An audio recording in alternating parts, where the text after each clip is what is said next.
Hello and good afternoon, everybody. Yes, it has been a tumultuous journey to get here, and we will be talking about journeys. So this, I suppose, in some ways is a good example of what happens when even you think you give yourself enough time to prepare and practice, and technology or weather or COVID-19 jumps in and decides to mess with your program. And our program today is Ford's webinar Learn and Lunch, where we talk with an expert, an interesting person, and somebody who has some really key information to share that will help us generally in the things we do, the plans we're making, and also within our businesses. And I think we're particularly lucky today for a number of reasons, because we have somebody who is about to encompass all of those things. She's going to give us some fabulous guidance and tips about how to approach our own journeys and even our life aims and ambitions. And also, she is an extremely celebrated entrepreneur. And also, again, we're particularly lucky because it is Madame's birthday, and she's chosen to share it here with us. Yes, I am talking about the fabulous Nadia Takyiwaa-Mensah. Welcome, Nadia. Thank you, thank you. Like all of that you said, I'm wondering, like, when I really do make it, what would you say then? My goodness. Oh, layer upon layer, layer upon layer. There's always more. So yeah, we're really, really pleased and glad that you're here with us. And thank you so much for your patience as well. What is that I see you waving surreptitiously in your hand there? How to get ahead in Ghana. And we will get there. We will definitely find out what is within those haloed words that are there in your hands. But yes, happy birthday. I was meant to have a bit of Stevie playing to welcome that greeting, but I got a little bit fluffled, so that didn't quite happen. But yes, how are you? I'm fabulous. Good. I feel so good. Are. And you look really good. All coming together. Fantastic. I really am pleased to have you on with us because there were a number of people who, for many years, many years preceding our age, have been wanting to take that journey of packing up and taking themselves to another country, an African country, in your case, Ghana. And they've been really planning and wanting to take that step and been quite nervous about the whole process. And so I thought we could begin, as most journeys do begin, at the beginning, and find out what was it that made you able to take that jump, to make that step, to pick up your life in the UK, where you were born, I believe, and lived your life, and then take yourself 6 hours across the Atlantic to Ghana. Thank you, Elvina. To be honest with you, whenever people ask me this question, I can never answer it without starting with God, who I may interchangeably refer to as Daddy.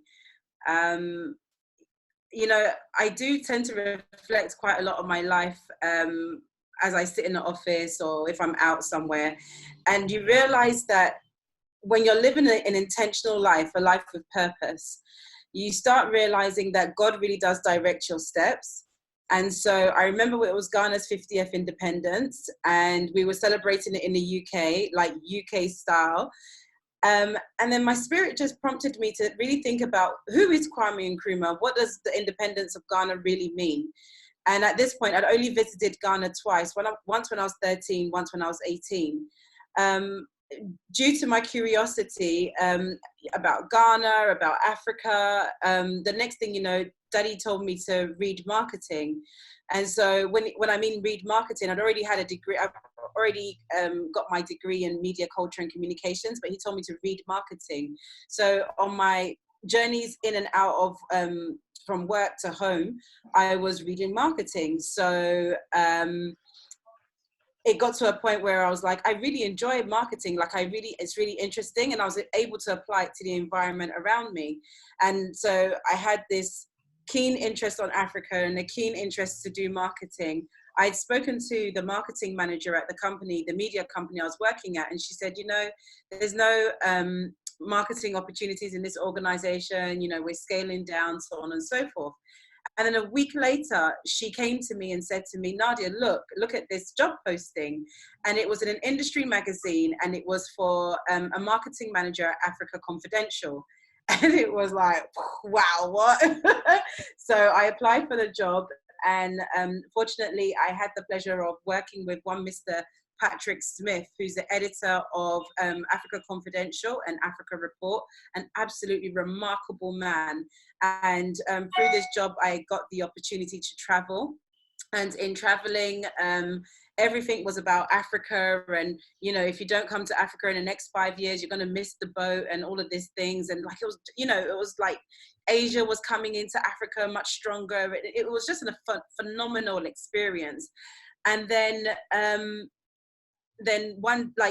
was with my partner, and we had planned that, you know, in 3 years time, you know, we'll have a child, and I should go as a consultant, and, you know, made all of these plans, and everything was based on let's come to Ghana when we're ready to have kids. So I was like, okay, cool. And that same week that we made that plan was the same week I found out I was pregnant, and I was like, no. But I was obedient, and exactly what we said we would do, which was coming to Ghana when the child happens. So 9 months later, I came to Ghana with my son, and I was in Ghana for 6 months to fill things out. And within that 6 months, I set up my agency. I came back to the UK in 2010. Just because my visa had expired, and I felt sick. I felt like the UK wasn't home. It was alien. I felt like I was suffocating. I needed to get out, and everything just told me that I needed to come back to Ghana. And then when I came back to Ghana, it was actually a Ford that I did a small seminar for. That was my first job for the agency. And then the second job that we got afterwards, or contract that we got, was with Vodafone Ghana. And we just blew from there, to be honest with you. And nothing has ever felt so good. I actually didn't even remember that. What was the job with the Ford? It was something to do with people, diasporans working with Ghanaians in terms of bridging the gap. So the people who have come to Ghana, instead of them isolating, it was about them coming together and knowing how to use Ghanaians, like, to work together as opposed to creating their own circles.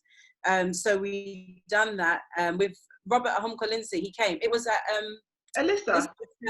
Yeah. Alyssa. Oh, it's just all coming back to me now. I remember that. Oh, look at that. We did that in May, and then I got the contracts with Vodafone in August, and it just went from there. Fantastic. So you mentioned a couple of key things. I just wanted to say, so I guess what I'm trying to say, it was a spiritual calling. Yes. And in the calling, there was obedience. So that's what came. But in my own mind, I would never have thought, okay, let me move to Ghana and set up. No. Because I'm not familiar with the terrain. I didn't have friends here. My family were like, nothing was here. So no. Okay. So in that, not aside, but in addition to having that spiritual calling, that strong faith-filled drive that you can go and it will be, I suppose you haven't even said it would be okay, just that you should go, and you went, not that you knew it was going to be okay. Just obedience. But within that, there's some things that you've mentioned. You mentioned purpose, you mentioned intention, you mentioned picking up a book and learning marketing. So I've put here self-learning. And so there's something really interesting in that whole approach, where you didn't think, I need to go to college. I don't need to get another certificate. You just picked up the book yourself and went from there. And we'll talk about that a bit more later. And the other key thing I take from what you said, some would say it was luck that you got that job with Africa Confidential, that you saw it, or it's luck, or what have you. But there was definitely, in what you're saying, a lot to do with when preparedness, which was your mind, your spirit, your learning, met opportunity. And so then the two came quite nicely together. So tell me, how has that helped you in over, I think it's over 10 years now that you've been in business? No, just 10 years this year. 10 years this year. Big old birthday year this year, isn't it? We're celebrating the whole of 2020. The whole of 2020. On it. Very good. So yes, in that, what have been some of the I'm not gonna and you can weave it between the challenges and opportunities, but what have been the key drivers that have helped you as an entrepreneur weather through all of those things? Because I know from having worked with you, known you over the years, that challenges and opportunities in Ghana are so interwoven. Sometimes it's hard to see whether it is an opportunity or a challenge. Okay, thank you. So basically, what I found over the years, when I first came into Ghana and I was running the agency, I started off with one person. The team grew to 18 people at any given time.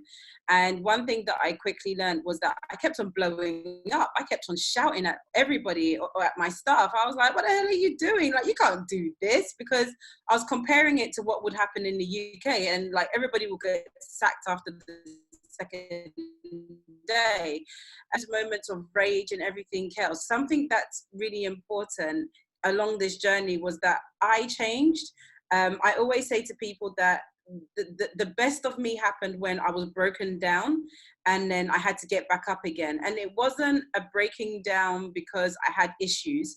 It was a breaking down because I had too many perceptions and like mental blockages and misconceptions, and like there was a lot that I had to work through. And you have to be willing to be humble to go through those experiences. You need to be willing to listen. You need to be willing to learn. You need to be willing to appreciate other things. And I think a lot of us think that we're done. We're already who we are. But if we just allow ourselves to be opened up and to grow, I think that teaches you a lot of things. And the only way I was able to do that was with God, was with Daddy, because he kept on telling me that this is what I require of you. And every time God would tell me that he required of something of me, I realized that it meant that I had to change who I was.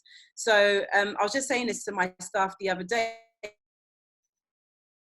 It got to one point, I'd grow a business. Like, how can I do what you've asked me to do? I've got these people that he said to me, I want you to focus on the staff. I want you to focus on my people, and I will take care of everything else. So for the last, I want to say 8 years, because for the first 2 years, I didn't come in with that mentality. But for the last 8 years, I started reconditioning my mind. I started finding and understanding what love really means, and agape love, as opposed to, oh, I love you, you know, and everything else. And then I think, to be honest with you, Elvina, everything that's just driven what I've been able to do since then comes from love. And I think as I've grown older, I've learned a new type of love to apply to people, because with love comes patience and understanding and everything else. And I think that's what really contributes to being able to grow the business and to have successfully executed campaigns over the years, because it's not about the money. The money will always come, but it's about investing and depositing and departing and giving. It's all about that in order to be able to get to this point, to be honest with you. So the biggest challenge has been exercising selflessness, has been trying to look away from the money aspect of it, because, you know, a lot of people are like, you know, if I was in the UK or the US, you know, the amount of energy that you put into, you know, doing business on the continent, you think to yourself, by now, you know, I'd be like ahead in like big things, like loads of money.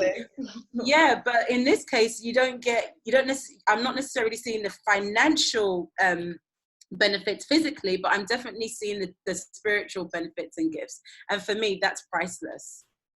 I like very much, and this is something that's come up time and again in the Afford Business Club and speaking to entrepreneurs on the ground and trying to set up a business, is how to work with staff, how to recruit effectively, high turnover, some having challenges with attitude.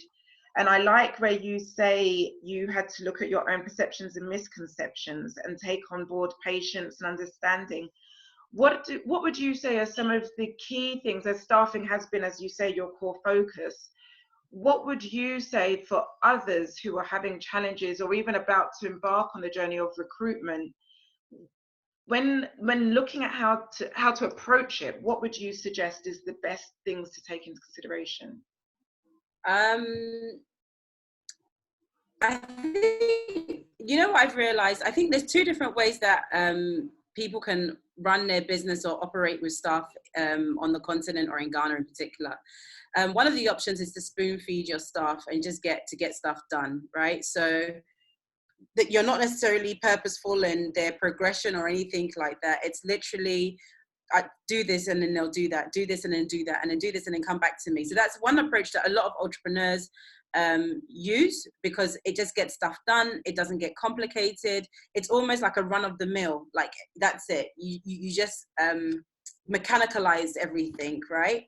And then also make it very systematic. But then there's the other side where you can take a leap of faith and then try and actually engage them mentally, spiritually, emotionally, to be able to get them to think more about what they're doing and then try to apply on their own. One of the biggest challenges do not have confidence, okay? It becomes a big challenge when you go for the latter approach, because if you're going to encourage somebody to think for themselves, they need to have the confidence to be able to do that. And the problem is that when they make a mistake, then they freak out and then they get overwhelmed and then they'll leave because they're like, no, this is not for me. It's not for me. So sometimes it's also a test of character. It depends for each organization. For me, I like the people who are bold enough to be able to say, I'm going to step up to this challenge, because working with me is very different from every other employer as well. So I think the biggest thing is that it's the patience, right? Because you need patience to be able to constantly have to spoon feed somebody their work all the time, and you equally need patience to be able to train somebody in all facets of themselves in order to be able to progress and deliver something. And I always say to the people who are willing that if you just commit to this, if you're willing, you're really going to start seeing a difference between yourself and your peers. But then, Elvina, in the same breath, I want to say that, on this continent, amazing talent, like amazing human resource talent on this continent. It's just that, sometimes it could be environment, it could be parenting, it could be education, and all of those things that really mess up on the masses, which doesn't allow people to see their truest and best potential. That's excellent. And I like where you talk about blocks. And it can be quite easy for us to separate experiences out. But I definitely can relate to perhaps that feeling of like, you want to step out, you do a thing, it goes wrong, you freak out, you hate the feeling, you run from it. This is why so many of us haven't made the jump to do as you've done and move to Ghana or start a business anywhere. It doesn't matter if it's on the continent or anywhere. And I think it's something in these blocks that have led to the creation of How to Get Ahead in Ghana. For me, I've read through it. You can see all my little helpful notes there.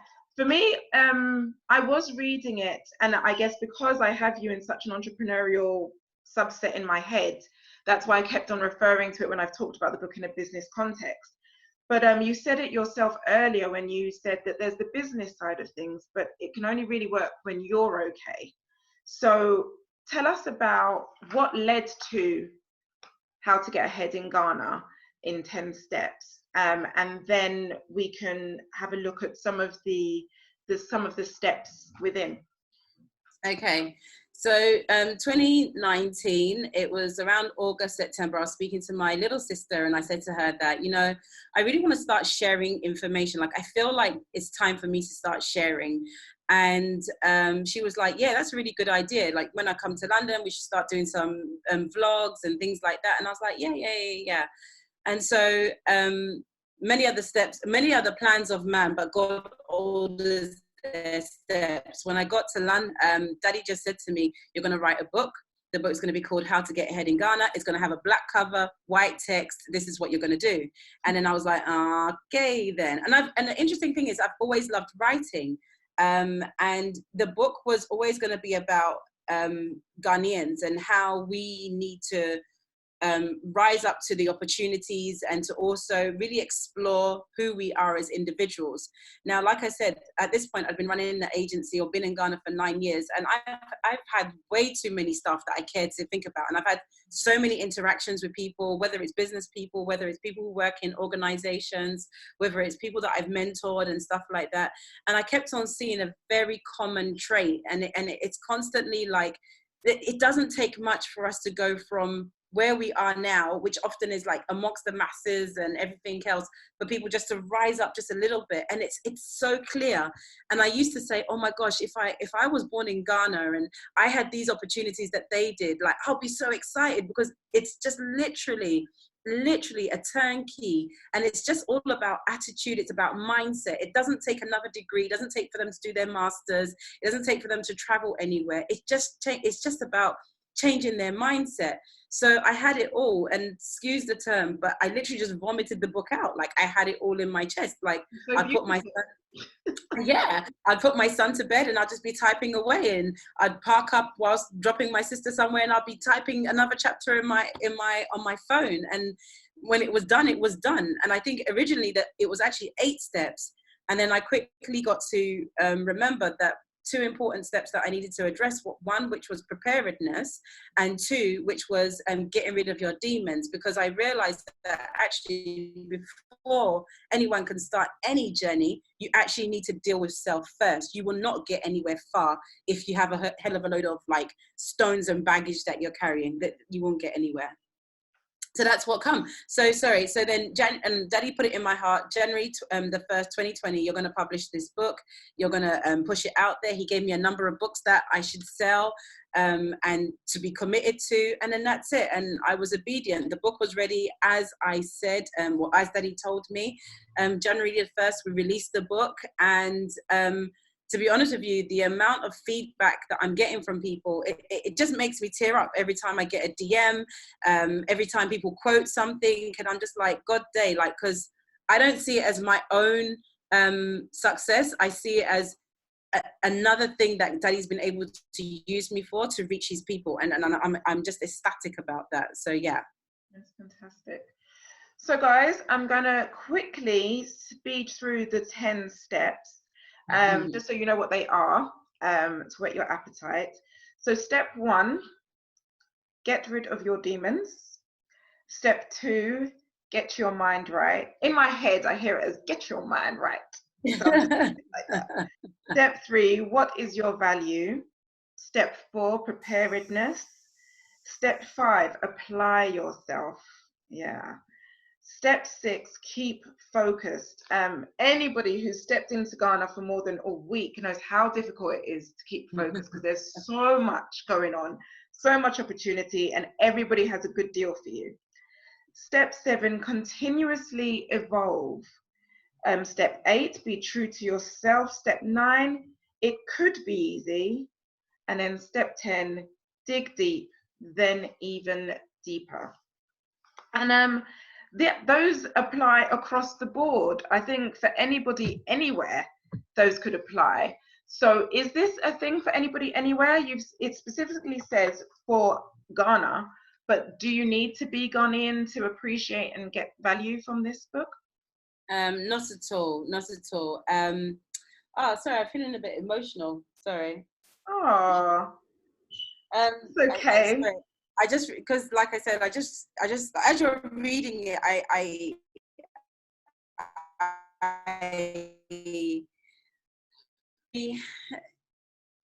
sorry.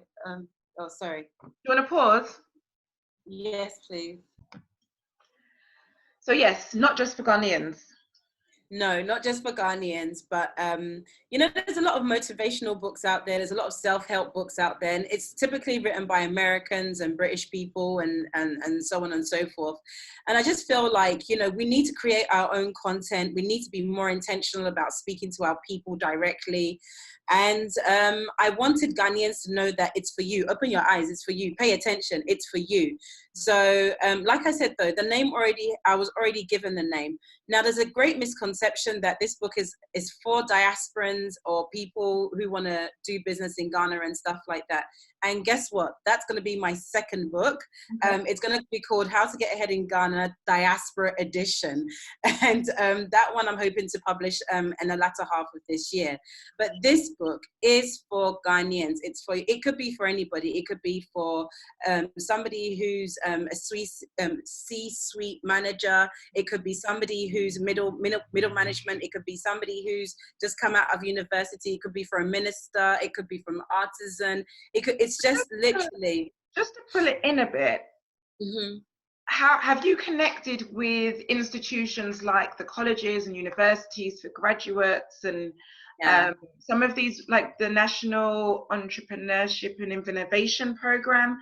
Because these definitely the skills in here and the attitude that this book is trying to help create within people seems like a key space already for that waiting audience, if you like. Yeah, I think one of the hardest things in Ghana is getting around, right? And so literally since January, since we published the book, we were speaking to universities, and till now it's just been really hard for the team to penetrate, for us to get certain things done. But we have got like a university tour that's scheduled. We are looking at the likes of GIMPA and Ghana Institute of Journalism and NEIYP, if that's correct, if I said the acronym correctly. So we are looking at those institutions to do stuff, but it's just taking much longer than anyone would care to appreciate, and for us to be able to do that. I mean, to be honest with you, even getting into retail outlets was like really difficult. So we're continuing to persevere nevertheless, because we want to get the book into people's hands.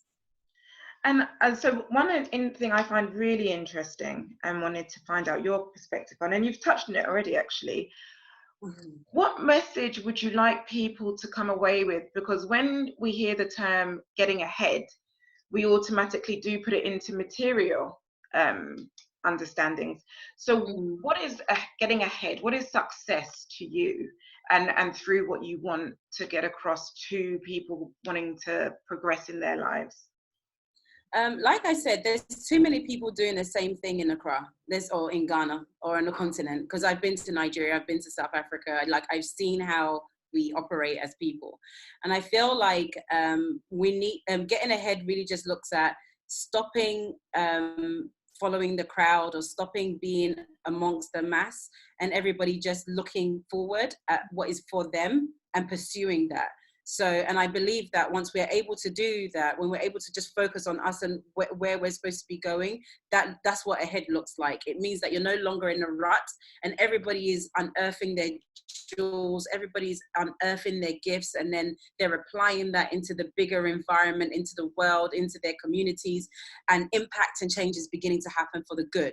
So that's what for me ahead is. It's not about money. If you get money from it, that would be great. I mean, and it's not always about being an entrepreneur.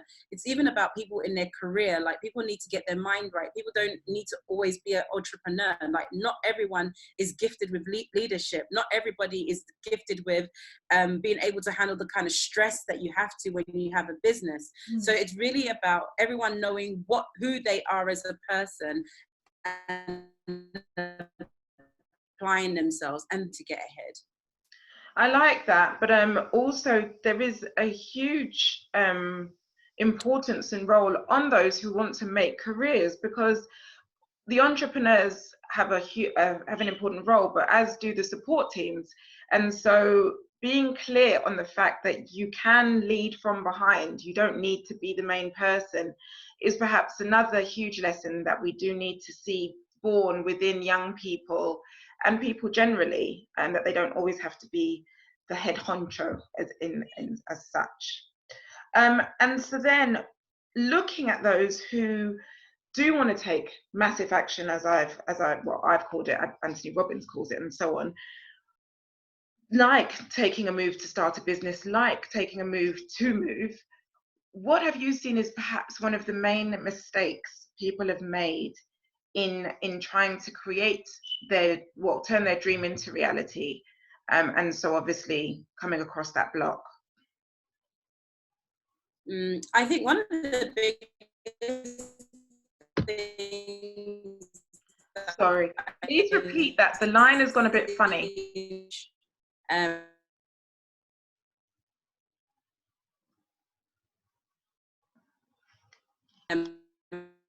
Everybody wants. Go ahead. What was the question again? Time to just settle in, do what's going on in the environment and things like that. I just feel like they come in and they want immediate results. You know, they see people living a certain lifestyle, because by the way, you know, Africa is all, there's a lifestyle that really comes with it, like the champagne popping, the Maybach, the I don't know, on the mountains and everything else. You know, you see your peers or people that are not too far ahead from you living that life, and you're like, God dang, like I want that for myself.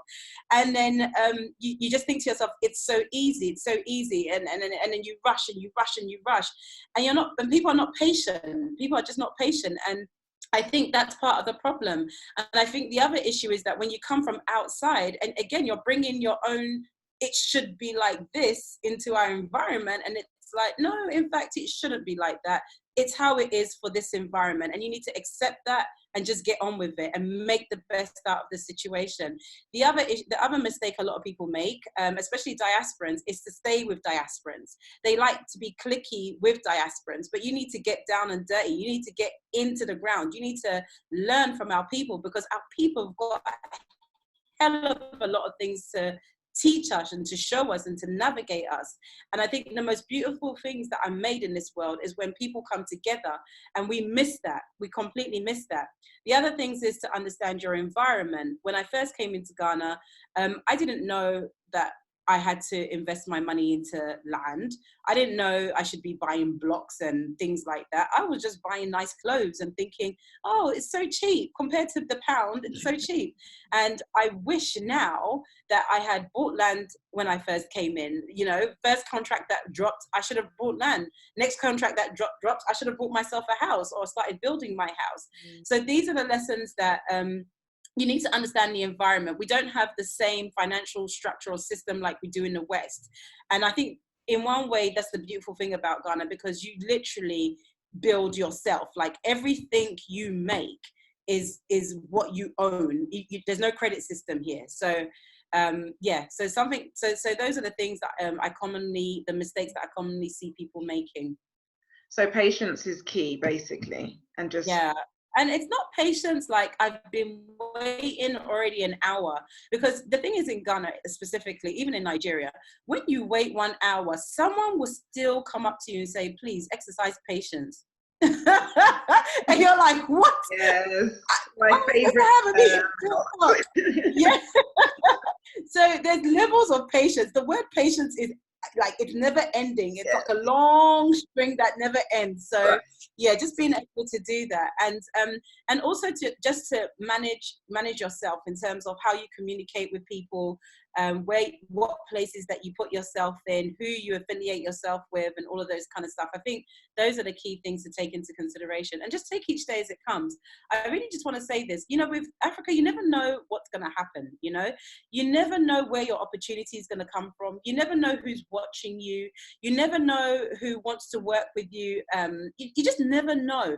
So a lot of the things you can never preempt it. You just constantly prepare yourself, put yourself in the right spaces and the right circles, and then you'll grow from there for sure. And my last question, maybe no, I think I have two more. Yes, I have. Okay, so yeah, I'll go with this way first. What do you think, and I know you, so you're gonna find this a little challenging to answer, but anyway, I'm gonna ask it. What do you think your businesses, your book, and you being you has contributed to Ghana as a whole and to Ghanaian people individually that you've interacted with? Yes, you need to get with it. My second question Okay, is equally on the same vein. All of those things, what do I feel like it's contributed to Ghana? Mm-hmm. Okay. It's actually a tough question, to be honest with you. Like I said, I think okay, I'm gonna say it's twofold, right? Me being in Ghana, I've really grown spiritually, like humongously, and I've been able to be like I've been able to allow God to use me to reach people and to speak to people and to really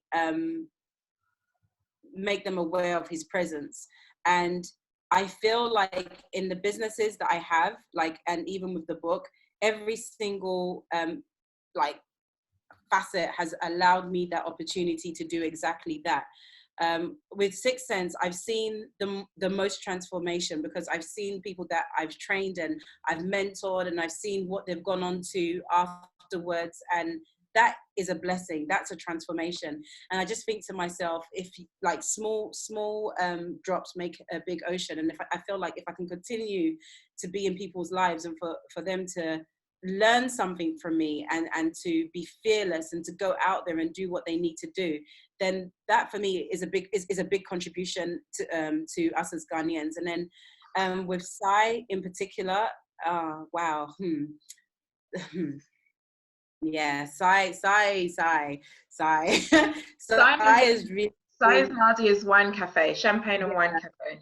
Yeah, like I've sat at Sai and I've had the conversations I've had with people, the people God has brought through those doors, the journey, like it's again, for me, every time it happens, every time I'm able to testify about God's greatness and everything else, I feel like that's depositing something into our people to give them confidence and courage to continue to do what they're doing. So, and I've seen experiences that have come out of Sai. I've seen people who've never had wine before who are now trying wine for their first time. I've seen, like, so I always knew with Sai, it was always going to be about exposing people to a new culture a new culture, a new lifestyle, a new way of doing things. And again, those things don't leave people. That's with them forever. So as they reflect back on their life, and they'll be like, oh, I remember, yeah, the first time I had Sai wine was at this place called Sai, you know, yeah, it's still there, by the way, you know, like, you know, but so I think about those things. So I see that as an experience that people have. And even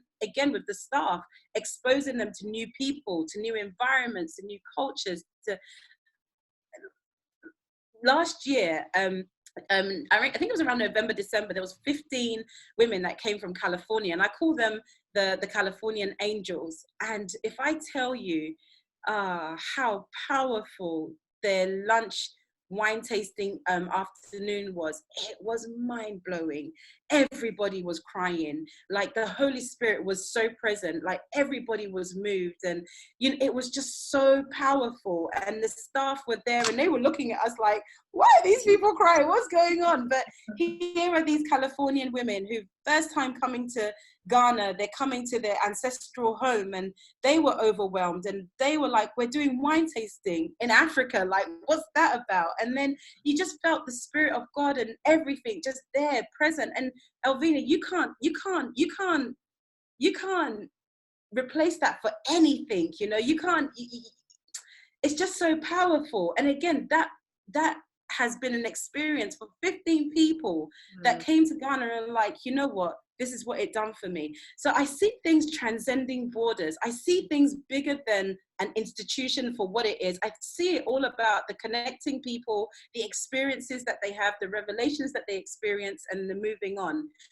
And then it's the same with the book as well. It's exactly the same. Like, it just needs that aha moment for some people. It just needs people to realize in their own little spaces that actually, you know what, it's not about the government. It's not about my family. It's not about what people say, not what my friends say. It's about me and the choices that I choose to make for myself. So I feel like just in different ways, like everything that I do is all about bringing people to their purpose and for them to be able to seek God and then to continue to proceed or, you know, start their journey in life. To get ahead. Thank you so much. I was going to say, what's your proudest moment? But you just encapsulated it in that whole beautiful. Oh, please. My proudest moment is having my beautiful son. That would always be my proudest moment in my life. That will always be my proudest moment, having my son, because I see that my son became a catalyst for everything else happening in my life. It was at the point of the birth of my son that allowed, like, I think everything happens for a reason in life. And I think my son coming into my life at that particular point, when I came to Ghana, it grounded me. Because like you said, when you step into Ghana, you get very active. But when you're nursing a newborn baby and you're trying to set up a business, there's a certain amount of discipline that comes with that. Yeah. And then when he turned 6, which was just 5 years ago, I moved him back to the UK. And again, that provides another sense of discipline for me, because now I'm like, okay, my son is not here. I have to make sure I'm not wasting my time. And it's a big sacrifice. And I think that's one more thing I wanted to say. The sacrifices that you need to take it will challenge you. If somebody asked me 12 years ago, Nadia, where do you see yourself in 10 years' time?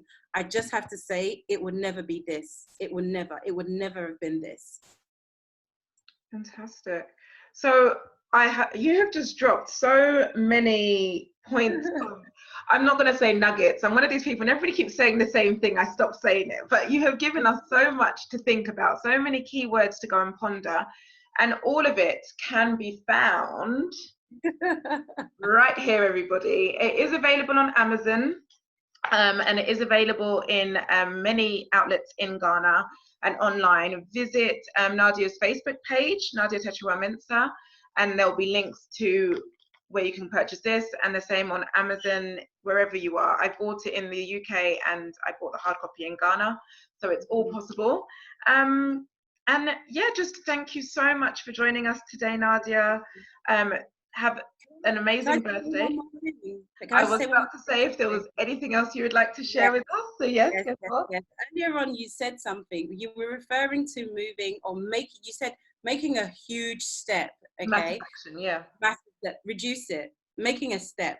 That's all it is. It's not a huge step to come to Ghana. It's not a huge step to do what anyone's doing. And I think one of the biggest challenges that we have is that if we overgrow what it is in our minds, it ends up disabling us, or it doesn't allow us to move. But if we just see it as a small step, right? And then if it's what God wants us to do, he will guide us, right? So just changing our mindset again about how we're looking at things. The biggest and greatest thing that can ever happen is that you actually impact and make that change. The smallest thing that you can do is to actually start what you want. And it's for everybody. It's for everybody. And I remember one of the things that happened when I started this journey, which was actually in the UK, the thing that I kept on hearing Daddy say to me was, what is the worst that can happen? What is the worst that can happen? And that security and that confidence was what was actually allowed me to continue on my journey and to continue to walk on this path. And that's a very important and apt way to end. What is the worst that can happen? As we sit here, many of us in our isolated states, I'm in the UK in my flat because COVID-19 is making it hard to go outside. Even within that, you get a lot of time to reflect and think about what next. So let's always use these different situations to do the thing that's exciting us and not focus too much, because what's the worst that can happen, right? Author, entrepreneur, and overall motivating individual. Thank you, Nadia. Thank you, Elle. Thank you so much. Thank you for this opportunity as well. You're so welcome. So welcome. Everybody, thank you also. Apologies again for the Facebook Live, but now you have this to download and watch at your leisure over and over again. Have a fantastic week. Stay safe. Touch nobody. Be well. Have a good Happy birthday, Nadia. Thank you so much. Take care. Bye.